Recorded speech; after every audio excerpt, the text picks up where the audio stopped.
हमारा संवाददाता नरेंद्र राठौड़ अमदावाद मेयर साथे जोड़ाई गया है। नरेंद्र, जणावशो शुं कहेवुं छे तेमनुं આજની આ રથયાત્રા નિમિત્તે?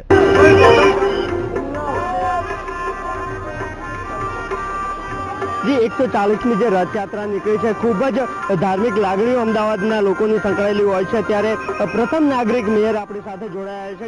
ગૌતમભાઈ, રથયાત્રા છે, શું કંઈ કહેશો આજે લોકોને? શું કંઈ અમદાવાદની જનતા ધાર્મિક ધર્મપ્રિય જનતા છે અને વર્ષોથી આ શહેર એના ઐતિહાસિક વાર્તા, પૌરાણિક વારસા અને ધાર્મિક વારસા સાથે સંકળાયેલું છે। 600 વર્ષ જૂનું આ શહેર, એમાં 140 વર્ષથી આ રથયાત્રા નિયમિત નીકળી રહી છે અને ભગવાન જગન્નાથ આજે લોકોને મળવા માટે આજે લોકોની વચ્ચે જઈ રહ્યા છે।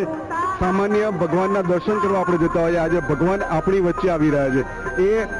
ને ભગવાન જ્યારે આપણી વચ્ચે આવી રહ્યા છે તો નગરજનો ખૂબ ઉત્સાહભેર ભગવાનના સ્વાગત માટે આજે દર્શન માટે આજે ઉમટી રહ્યા છે અને ખાસ કરીને આ રથયાત્રા એ ભાઈચારાના શાંતિપ્રિય વાતાવરણમાં નીકળે એ અને આ વર્ષે પણ નીકળી છે એનો અમદાવાદી અને મેયર તરીકે મને ખૂબ આનંદ છે। હું અમદાવાદની જનતાને કહું છું કે ખાસ આ ભગવાન જગન્નાથ આજે નગર ચર્યાએ નીકળ્યા છે, ત્યારે આપ દર્શન કરીને પોતાની જાતને ધન્ય કરો અને આ શહેરની જે પરંપરા છે, આ શહેર જે રીતે એની સંસ્કૃતિ માટે વખણાય છે એવી શાંતિપ્રિય રીતે અને ધાર્મિક રીતે ભાઈચારામાં આ હિન્દુ, મુસ્લિમ, શીખ, ઈસાઈ, જૈન બધા જ ધર્મના લોકો આજે એનું અલગ અલગ જગ્યાએ સ્વાગત કરી રહ્યા છે, એમાં મદદ કરીને આ રથયાત્રાને ભવ્ય બનાવો।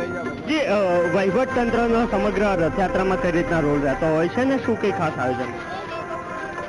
ભગવાન જગન્નાથજીની યાત્રા જ્યારે નીકળતી હોય ત્યારે અમદાવાદ મ્યુનિસિપલ કોર્પોરેશનનો તમામ વહીવટતંત્ર આ યાત્રામાં કોઈ પણ જાતની ખામી ના રહી જાય અને યાત્રાને અનુરૂપ જે પણ વ્યવસ્થા કરવી હોય તમામ વ્યવસ્થા અમદાવાદ મ્યુનિસિપલ કોર્પોરેશનમાં મેયરશ્રીની અધ્યક્ષતામાં કરવામાં આવે છે। આજે જે રીતે આપ જોઈ રહ્યા છો કે સમગ્ર શહેરમાં લોકોનો ઉત્સાહ છે, લોકો રોડ ઉપર આવી ગયા છે અને એમને લાગે છે ભગવાન પોતે સ્વયંભૂ શહેરના નગરજનોને મળવા નીકળ્યા છે અને જે રીતે યાત્રા નીકળી રહી છે, શાંતિપૂર્ણ યાત્રા નીકળી રહી છે, તે જ આપને બતાવે છે કે અમદાવાદ મ્યુનિસિપલ કોર્પોરેશનની આ તંત્રની વ્યવસ્થા છે, તેના હિસાબે આ શાંતિપૂર્ણ અને સારી માહોલમાં યાત્રા નીકળી રહી છે। આવા તહેવારો કોમી એકતા માટે કેટલા મહત્વના સાબિત છે?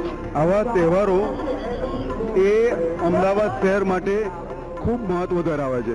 અમદાવાદના લોકો ધાર્મિક લોકો છે, ધર્મપ્રેમી લોકો છે, હિન્દુ, મુસ્લિમ, શીખ, ઈસાઈ એવા બધા જ લોકો પોતાના જ્યારે તહેવારો આવતા હોય છે ત્યારે બધા એકબીજાના તહેવારોને મનાવતા હોય છે અને ખાસ કરીને આ બધા જ તહેવારો બધા સાથે મળીને બનાવતા હોય છે, એટલે અમદાવાદમાં હંમેશા શાંતિપ્રિય વાતાવરણ રહે છે અને ભાઈચારો રહે છે। જે મેયરનું પણ કહેવું છે કે જે આવા તહેવારો હોય છે એક ભાઈચારાનું વાતાવરણ પૂરું પાડતા હોય છે અને એના કારણે જ અમદાવાદ સમગ્ર વિશ્વમાં આ રથયાત્રાના થકી જાણીતું છે। જી બિલકુલ નરેન્દ્ર, સમગ્ર માહિતી આપવા